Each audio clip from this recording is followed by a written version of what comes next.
자, 이번 시간 이제 54번서부터 한다 그랬죠. 자, 53번을 여러분들이 풀으셨으면 54번에 요령이 있어요. 자, 요령을 이제 우리가 가르쳐 드리겠는데요. 54번에 이렇게 가세요.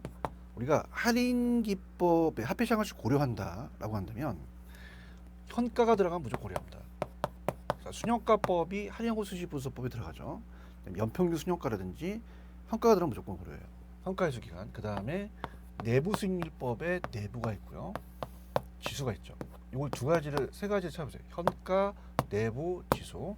자, 그러면 되게 쉬워요. 그러면 그 합계시장 가치를 고려하는 것들을 찾으면 되잖아요. 그럼 어떤 게 있겠어요, 여러분들? 5개가 되겠죠. 그럼 찾아볼까요? 첫 번째, 내부 있잖아요. 니은에. 리을의 순현재 가치법이 있고요. 그 다음에 연평균 순현가. 그 다음에 수익성 지수. 그 다음에 현가 해수 기간. 5개잖아요. 4번이 정답이 되겠죠. 자, 이렇게 쉽게 찾아내시면 될 것 같고요.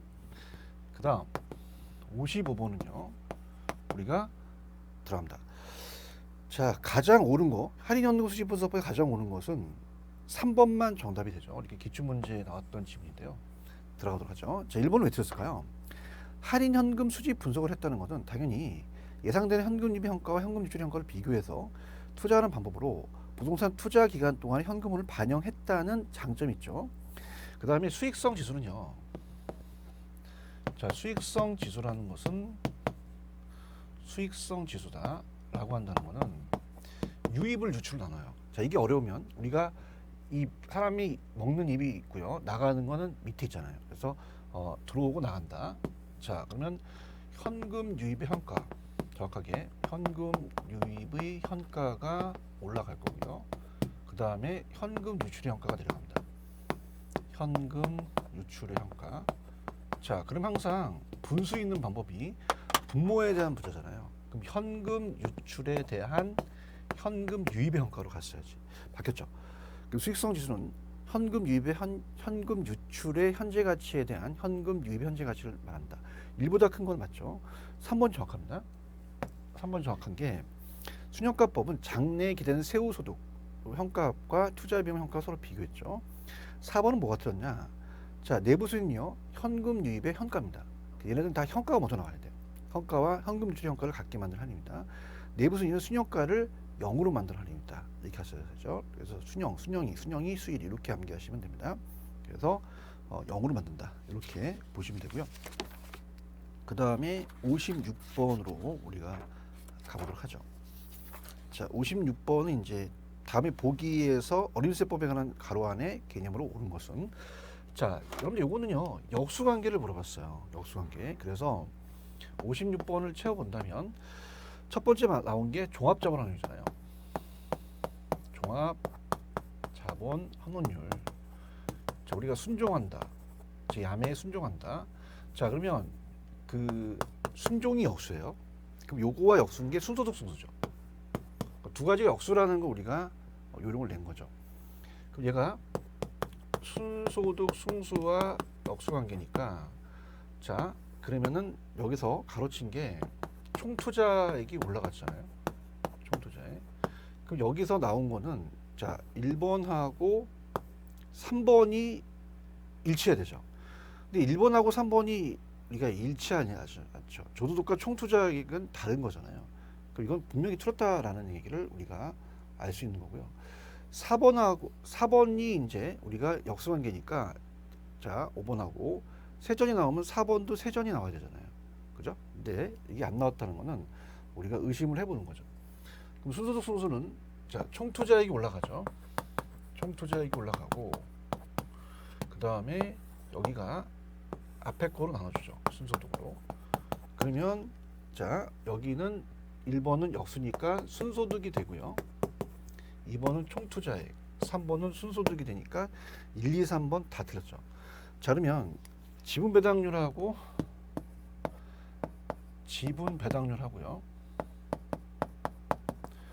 배당률과 세전현금 수지 승수가 역수예요. 자, 그래서 우리가 제 야매에 순종하시죠? 네, 제가 학교를 나왔기 때문에 하늘에서 제가 보내줬습니다. 그래서 전지전능하시다. 전지전능. 세전현금 수지 승수죠.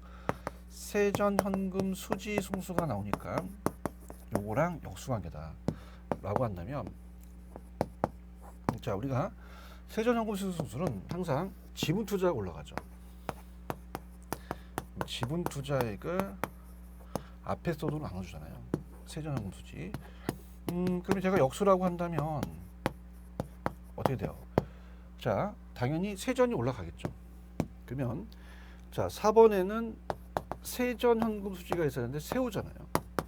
그러니까 아니겠죠. 그러면 정답은 요거는 이제 우리가 어떻습니까? 지분 투자로 나눠준다는 건 맞고요. 자, 그러면 여기서 나와 있는 요 5번이 요거는 세전과 역수니까 세전 현금 수지다. 그래서 5번이 정답이다. 이렇게 보시기 바랍니다. 자, 그 다음에 57번 가도록 하죠. 자, 57번은 이제 비율 분석법과 어림셈법을 같이 이론을 물어본 거죠. 자, 다음 들어가보도록 하죠. 자, 57번 가겠습니다. 57번을 가시게 되면, 자, 가장 오는 거. 자, 일단 57번의 내용을 살펴본다면요. 1번 대부비율이 80이에요. 부채 비율은 타인 돈을 자기 잡아 나누기 때문에 대부가 80이라는 거는 80% 밀면 내가 20%를 낸 거죠. 그러면 400%가 부채 비율에서 4배니까 40이 아니고요. 그다음 채무불이익률은 항상 여러분들이 이 채무불이익률은 이 유효를 따져요. 유효는 경비와 부채 서비스를 빼주겠죠. 자, 그렇기 때문에 우리가 어떻습니까? 유효가 들어가야 돼요. 그러니까 채무불이익률은 유효 소득에 대한 영업 경비와 부채 서비스죠. 그래서 제가 경부선을 따라서 유채꽃이 피어 있다. 그래서 유효가 들어가야 됩니다. 손익분기점이라고도 하죠. 자, 부채 비율은 자, 이 지분에 대한 부채거든요. 그래서 부동산 가치에 대한 부채 비율은 저당 비율은 부채 비율의 대부 비율이고요. 4번에 부채 감당률이 1보다 작다는 게 아니라 크다는 것이 순소득이 부채 할부금을 상환하고도 잔여익이 있다는 뜻이죠. 정답은 5번이 정답입니다. 자, 지금까지 우리 기출문제는 대부비율이 커지면 싹 다 커진다고 나왔어요. 당연히 대부비율이 커지면 지대대 효과와 부채 비율도 커지고 그 위험도 커진다는 얘기죠. 자, 이렇게 보시기 바랍니다.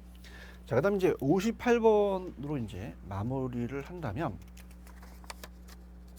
58번은 이래요. 58과 59 있는데 58이 좀 난이도가 그래도 낮고요. 59는 어렵습니다. 59는 역수관계를 좀 아시는 게 좋아요. 1분 안에 풀 수가 없기 때문에. 근데 58번 문제는 그래도 우리가 유익과 유출을 따지는 지표가 같기 때문에 할인연금수지분석법은 그나마 좀 쉽게 접근이 가능합니다. 가능하기 때문에 쉽다는 거는 여러분들한테 좀 어렵지만은 그래도 그나마 마지막에 어림세법과 비율분석법의 계산 문제보다는 훨씬 수월하다는 얘기죠. 자, 왜냐하면 우리가 그 안에 답이 있는데요. 58번을 이제 풀다면 1번이 정답이 돼요. 1번이. 자, 그렇다면은 다음과 같은 현금 흐름을 갖는 투자안의 A의 순영가와 내부 수익률, 수익성 지수는 단 할인율이 연 20%라는 게 요구 수익률이거든요. 사업 기간은 1년이고 사업 초기서부터 우리가 1월 1일 현금 지출만 발생하다고 사업 말기 12월 30일에 현금 유입만 발생한다. 자, NPV는 순영가고 IR은 내부 수익, PI는 수익성 지수거든요. 자, 그러면 자, 순영가를 먼저 구해볼게요. 자, 순영가는 네프리젠트 밸류는 자, 항상 우리가 지출이 먼저 나옵니다. 그래서 뒤에서 앞에 걸 빼주셔야 돼요. 그래서 말기 현금 유입이 6,000원이잖아요. 마이너스 자, 초기 지출액이 이제 지분 투자액이 됐는데 지출이 5,000원이잖아요. 이걸 할인해야 되겠죠. 자, 그러면 여러분 생각해 보세요. 최소한 요걸 할인하다 보니까 1,000원은 안 나오겠죠. 그래서 4번하고 5번은 답이 아닐 거란 말입니다. 그러면 당연히 우리가 1 플러스 R이 우리가 요구 수익률이잖아요. 20%잖아요. 0.2가 되죠. 그럼 우리가 1년이니까 그럼 1.2로 나누는 거죠. 요걸 나누는 게 아니라 앞에 걸 나눠야 되죠. 자, 그럼 요걸 할인하다 보니까 최소한 1,000원은 없기 때문에 0이 될 가능성이 크다는 얘기인데요. 자, 그러면 1 플러스 R의 N승. 자, 이게 1년이고요. 요구 수익률이 20%예요. 0.2니까 1.2가 되겠죠. 그럼 5,000원에서 당연히 5,000원 빼면 0이 되죠. 자, 수익성 지수는 PI는 유입을 유출하니까 1이 되죠. 당연히 얘가 0이면 수익성수가 1입니다. 자, 그러면 IR은 자 보세요. 만약에 순효과가 0이고 수익성 지수가 1이면 자, 요구 수익률이 20%로 했으면 요구 수익률과 기대수익률이 같아 버려요. 그럼 얘가 우리가 20% 될 가능성이 크다는 얘기죠. 자, 그런데 자, 얘와 얘를 같게 할 때 우리가 빨리 푸는 방법은요. 자, 항상 1년을 기준으로 했을 때 투자 금액이 내려갑니다. 5,000원이 내려가고요. 그 다음에 6,000원에서 5,000원 빼면 그 차이값, 순수익의 차이값이 1,000원이 올라간다는 거죠. 그럼 5,000에 1,000은 20%가 되겠죠. 이렇게 푸는 게 빨라요. 그래서 58번은 그렇게 풀어보시면 되고요. 자, 59번이 솔직히 어렵습니다. 그래서 59번이 나오게 되면 조금 여러분들이 다음 문제를 보시고 나중에 푸시는 게 좋아요. 여기는 사용하는 지표가 다르기 때문에 이걸 다 암기를 하셔야 되거든요. 식을. 그래서 59번은 어떻게 이제 제가 잡아드리냐면요. 가보죠. 59번은 자, 이렇게 잡습니다. 일단 오지선다로 보게 되면 역수관계나 이런 걸 한번 찾아보는 거죠. 자, 그러면 여러분들이 이번에 순소득 승수는요. 자, 10이라는 게 자본회수 기간이거든요. 그다음에 제가 순종한다 그랬죠.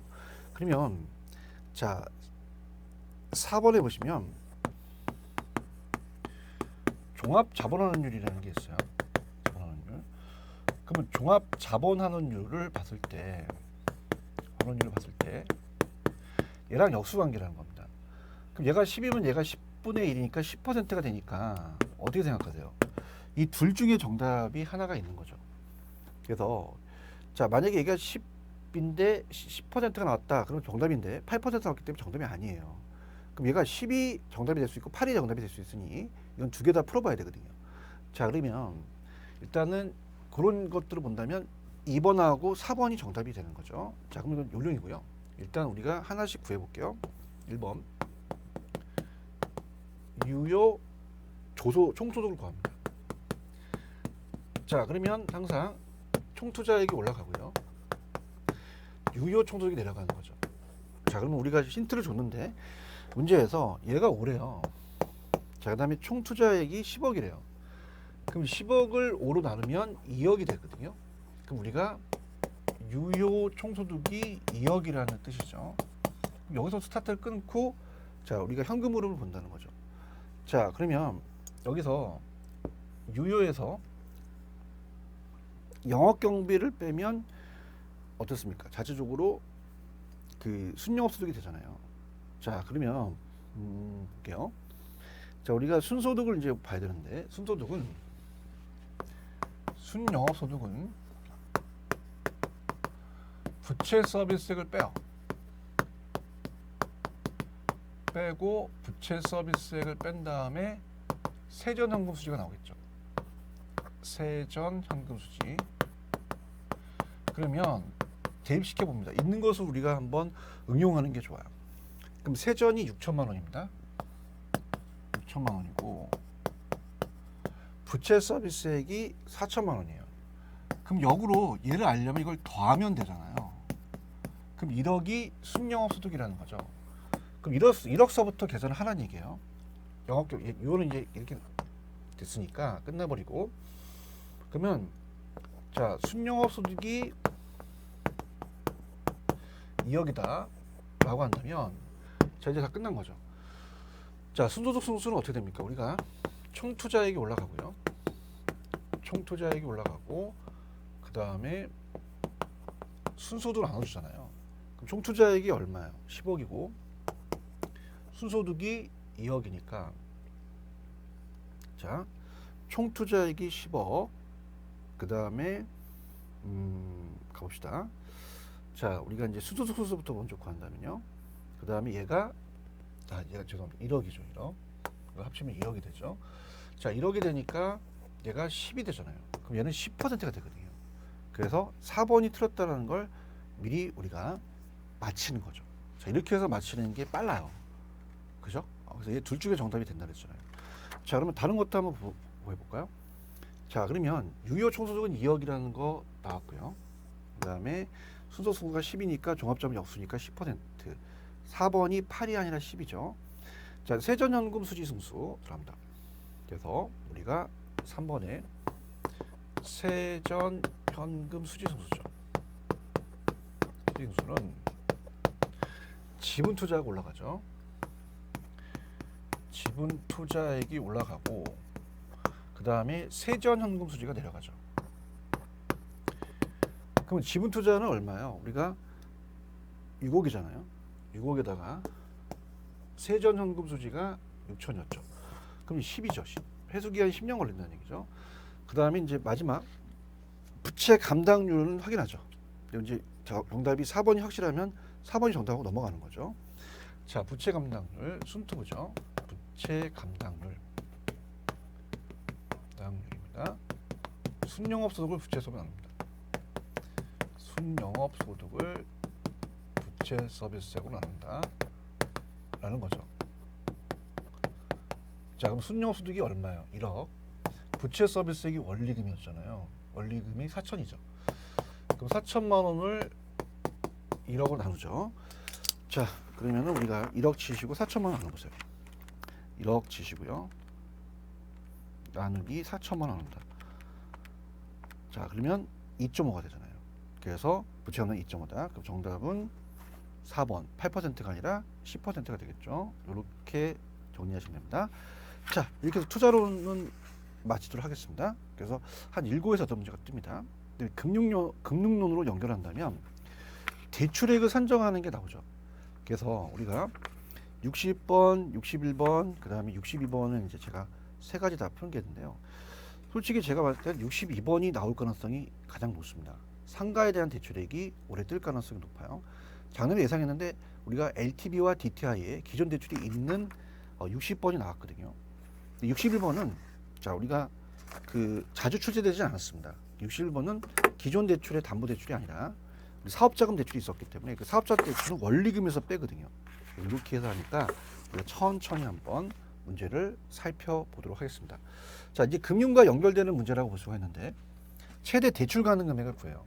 LTV와 DTI, LTV와 부채 감당률을 완전히 따집니다. 자, 그러면은 우리가 내용을 좀 보죠. 살펴보겠습니다. 자, 먼저 60번 들어가도록 하겠습니다. 여러분들 60번을 간다면 LTV와 DTI요. A를 부인하는 것은 담보 인정 비율과 DTI 총부채 상환 비율. 우리가 데빗은 연소득이고요. 연소득에 대해서 자, 우리가 그 데빗이 원리금이죠. 원리금이고 I가 자, 그럼 A를 2는 나눈다 그러면 V를 나눈다, D를 I로 나눈다. 자, 그러면 이거는 I가 연소득에 대해서 총 부채 상환에 대한 네가 상환할 수 있는 능력이 있는 걸로 빌려주겠다라는 겁니다. 원리금 상환할 수 있는 금액만큼 빌려주겠다. 원리금 대출이 아니라 그래서 정상상수를 나누거든요. 자, 그럼 LTV와 DTI는 LTV 찾고 부동산 가치 찾으면 돼요. 그러면 60번 A가 연소득이 5천이고 자, 시장 가격이 3억이에요. 그 다음에 담보대출이 5천 있었다면 추가 대출 가능 금액은 얼마냐? 자, LTV가 50%입니다. 여기다가 3억이라는 얘기는 반을 빌려주는 거죠. 그럼 1억 5천을 땡겨주잖아요. 1.5건 1억 5천이라는 거죠. 자, 그럼 일단 DTI를 먼저 구해봐야 돼요. 둘 중에 작은 금액이니까. 자, DTI가 총부채 상환 비율이 40%가 되고요. 그 다음에 연소득이 5천이죠. 요거를 곱하면 2천만 원이 원리금이잖아요. 2천만 원. 근데 요게 대출 금액이 아니라 저당 상수로 나눠줘야 되거든요. 그럼 저당 상수를 0.1로 나누게 됩니다. 그럼 2억이 떨어지죠. 그럼 1억 5천과 2억 중에서는 작은 1억 5천을 빌려주겠죠. 네, 기존 대출이 1억이 있으니 자, 5천만 원이 있죠. 0.5. 그럼 1억이 대출금입니다. 3번이 정답이죠. 자, 그런데 61번은 좀 유형이 달라요. 자, 풀으셨으니까 최대 대출 가능 금액인데요. 자, 여기는 기존 대출에 담보대출이 없고 그 안에 사업자금 대출 자금을 받아놓은 게 있거든요. 자, 그러면 은행은 덜 빌려주겠죠. 자, 이거는 원리금에서 뺍니다. 원리금에서 뺀다. 자, 갑니다. 자, 그러면 일단은 LTV를 알아야 우리가 좀 쉽게 구할 수가 있거든요. LTV를 알아야 우리가 어떻습니까? 그만큼 구하기가 쉽기 때문에 LTV를 먼저 산정하는 게 좋아요. 자, 그러면 LTV가 60%고요. 부동산의 가치가 3억입니다. 3억. 그럼 368, 1억 8천을 빌려줄 수 있다는 얘기잖아요. 그럼 DTI를 이제 구해봐야 되죠. 이거 그대로 대입시켜서 저당상수로 나눠지면 대출액이 나오죠. 저당수가 좀 달라지죠. 금액이 다르니까. 자, 그러면 자 60%의 3억이니까 1억 8천이라면 답은 5번이 될 가능성이 크죠. 왜? 1억 8천이 답이 되거나 그보다 낮은 금액이 1억밖에 없어요. 1억이 정답이고요. 자, LTV가 60입니다. 그 다음에 DTI가 40이에요. 연소득이 3천만 원이 되죠. 자, 그럼 3천만 원을 40%로 우리가 아니죠. 그 3천만 원이 아니라 5천만 원이죠. 연소득이. 그럼 5천만 원을 40%로 고쳐주면 2천만 원이 원리금이 나오잖아요. 근데 기존에 이자가 있었어요. 그럼 너 2천만 원 상환할 수 있는 게 아니라 거기서 400을 빼. 그래서 원리금에서 뺍니다. 그럼 1,600만 원만큼 원리금이 줄어드는 거죠. 저당상수가 보통 0.1 나오는데 여기다 0.16을 한 건 1억을 맞춰주기 위한 거죠. 그럼 당연히 1억이 정답이다. 정답 5번이 되겠고요. 저만 찍는 게 아니라 모든 강사가 62번을 찍어요. 자, 우리가 이걸 순당당이라는 암기 기법을 만들었는데, 자, 그래서 어떻습니까? 상가 건물이라는 거는 부채 감당률을 이용하는 거죠. 자, 그럼 일단 LTV부터 구해볼게요. 그래야 답이 좀 우리가 선별이 되니까. 63번입니다. 62번이죠. 들어가겠습니다. 자, 5억의 시장가격이 있고요. 그 5억이 밸류예요. 부동산 가치. 그 다음에 LTV가 60이잖아요. 그럼 2억 5천, 아니다. 3억이죠, 3억. 3억을 대출해 줄 수 있는 거죠. LTV, 담보인정 비율은요. 그런데 기존 대출이 1억 있었다? 그러면 2억이 답이 되거나 그 아래에 있는 게 답이 되지 2억 5천과 3억은 답이 될 수가 없다는 거죠. 자, 그럼 부채 감당률이라는 게 어려워서 암기 기법은, 자, 이걸 응용해서 제가 암기 기법을 가르쳐 드리는데요. 자, 일단 어떻게 나오는지를 먼저 아신 다음에 암기 기법을 아시는 게 좋거든요. 부채 감당률이라는 게 뜨죠. 부채 감당률. 자, 그래서 부채 감당률은 부채를 감당할 수 있는 능력이잖아요. 부채 감당률 들어보도록 하겠습니다. 부채 감당률입니다. 부채 감당률이다. 자, 그럼 우리가 순투부죠. 순영업소득을 순두부찌개가 장사할 때니까 순투부로 암기하라 그랬죠. 순투부 나눕니다. 부채 서비스액으로 나누게 됩니다. 서비스액. 자, 그럼 대입시킵니다. 순영업소득이 얼마죠? 순영업소득이 1억이죠. 1억이고 부채 감당률이 얼마예요? 부채 감당률이 2죠. 자, 그럼 나누는 거예요. 밑은 나눈다. 이게 원리금 상환액이거든요. 원리금 상환액. 그러면 1억에서 2를 나누면 5천 원이니까 이걸 0.5억이라고 표현하죠. 그럼 빨리 저당상수를 가져와 나눠줘야 되죠. 저당상수가 보통 0.1인데 0.2라고 돼 있죠. 그럼 나누기 0.1을 하시면 돼요. 그럼 저랑 같이 따라 한번 해보죠. 자, 0.5억이 5천이 나왔다면 나누기 0.1을 때려버리면 2.5가 되죠. 그럼 2억 5천이라는 뜻이거든요. 그러면 저기와 예종 2.5억을 빌려주겠죠. 근데 기존 대출이 1억이 있으니까 빼니까 1억 5천이니 정답은 2번이 정답이죠. 그래서 이거를 이렇게 암기하세요. 순당당이라고. 자, 야매입니다. 야매, 순당당. 그럼 빨리 푸실 거예요. 자, 그럼 무슨 말이냐? 제가 이렇게 얘기했어요. 순소득을 먼저 나오면요. 부채 감당률 나누세요. 이렇게 했죠. 그 다음에 여기 나오면 저당상수 나누세요. 그럼 요거는 순당당이 되거든요. 암기를 해보시면. 그래서 순당당. 이게 저당상수죠. 저당상수. 자, 그러면 연구를 해봤는데요. 자, 이게 부채 감당률 저당상수인데 얘와 얘를 바꿔도 좋아요. 그죠? 그래도 답이 나옵니다. 자, 그러면 순영업소득 가져서 이제 그 순당당이구나. 그 순영업소득을 1억을 줬고요. 부채 감당률을 얼마예요? 2를 줬고 저당상수를 0.1로 하게 되면 숫자가 나와요. 우리 한번 해볼까요? 자, 1 나누기 2 나누기 0.1을 때려보세요. 그럼 2.5개 나오잖아요. 그러면 아까 2억 5천이라는 자체는 이렇게 나왔잖아요. 순당당으로 암기하시는 게 좋다. 정답은 2번이 정답이다. 이렇게 가져가고요. 그 다음에 63번 들어가도록 하겠습니다. 자, 63번에 별표를 한번 쳐보세요. 우리가 지분금융, 부채금융, 매자닌금융이 나올 가능성이 90%입니다. 자, 그래서 위에 해설이 있는데요. 자, 이렇게 이제 우리가 또 가볼게요.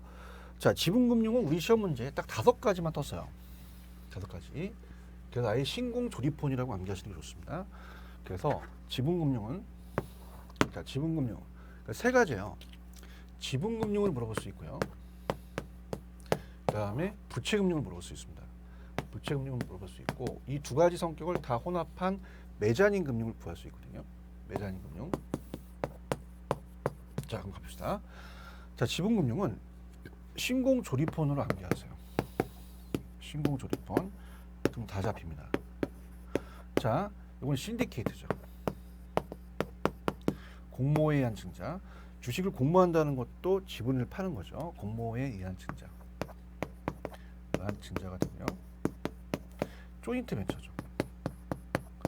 벤처고, 그 다음에 리츠를 주의하셔야 돼요. 이거 영어로 나오고 부동산 투자회사로 나옵니다. 부동산 투자회사. 자, 투자회사로 나오고 학문적으로 부동산 투자 신탁이거든요. 이렇게.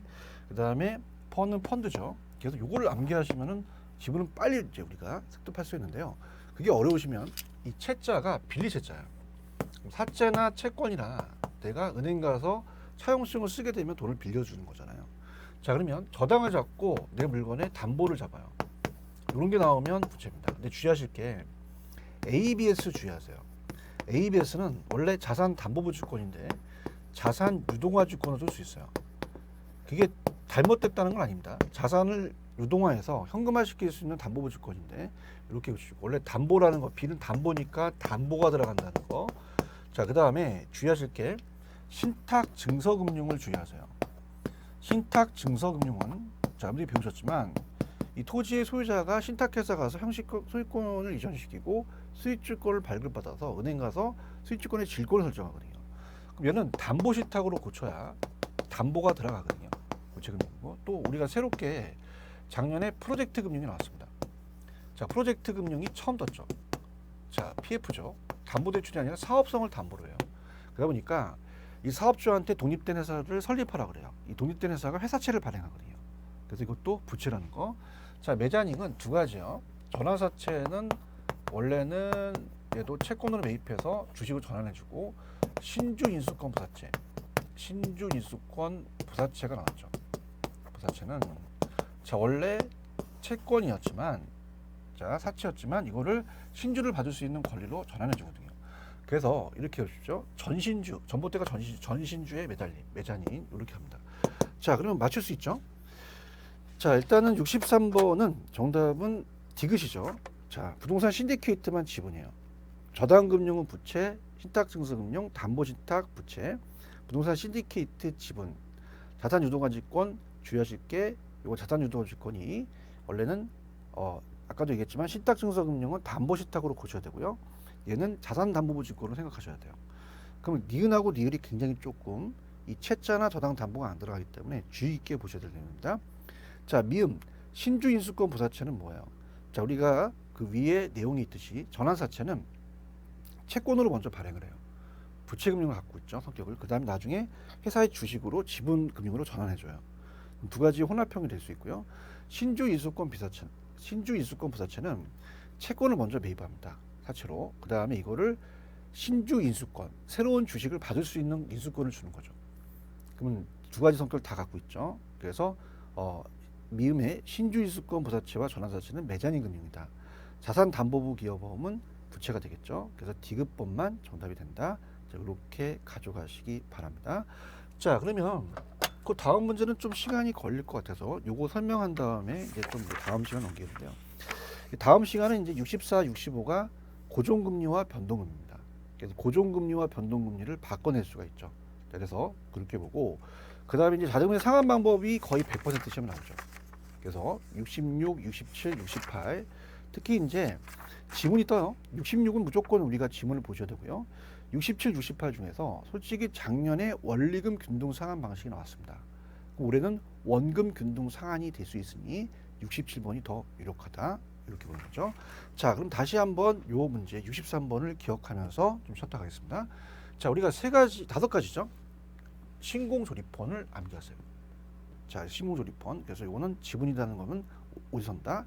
부채는 채자가 돌림이 들어가지만 신탁증서금융은 담보신탁. 그다음에 자산유동화 ABS는 담보부 증권으로서 이거 들어가고 프로젝트 금융도 부채 들어간다. 전시주에 매달린 이렇게 해서 정리를 꼭 해두시기 바랍니다. 자, 이렇게 하고요. 다음 시간에는 이제 우리가 63번까지 했고요. 64번부터 우리가 다음 시간에 천천히 들어가도록 하겠습니다. 64, 65를 묶어보세요. 그 다음에 이것도 이제 나중에 여기 꼭 틀려서 쓰면 안 되는 것들을 만드셔야 됩니다. 자, 조금만 쉬었다 가시죠.